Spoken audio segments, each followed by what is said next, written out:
রাম রাবণের যুদ্ধের যে কাহিনীটা, এই কাহিনীটা ত্রিজটা দেবী ছুটে গেলেন সীতা দেবীর কাছে ব্যক্ত করতে। আর সীতা দেবীর কাছে ব্যক্ত করার জন্য তিনি যখন বললেন যে রাবণের মাথা হাত বারবার প্রভু রামচন্দ্র শরাকাঘাতে কেটে ফেলছে এবং সেগুলো পুনরায় শিব শিব বলতে বলতে আবার যথাস্থানে জোড়া লেগে যাচ্ছে। এমনিভাবে যখন ত্রিজটা দেবীর কাছে সীতা দেবী একথা শুনলেন, তখন সীতা দেবী প্রচুর ভয় পেয়ে গেলেন। ভয় পেয়ে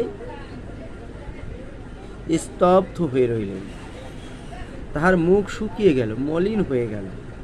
তিনি ভয় পেয়ে সীতা দেবীকে বললেন, হে মাতা,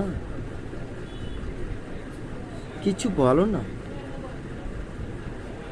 ও মা, তুমি কিছু বলছো না কেন? কি হবে? সমগ্র বিশ্বকে দুঃখ প্রদানকারী এই রাবণের মৃত্যু কবে হবে? কারণ কি জানো মাতা? তুমি যে বলছো যে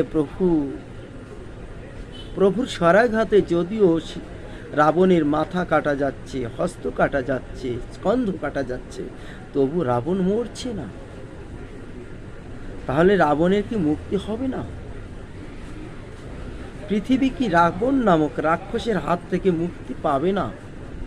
এহেনভাবে ত্রিজটা দেবীর কাছে সীতা দেবী বারে বারে আকুতি মিনতি জানাচ্ছে।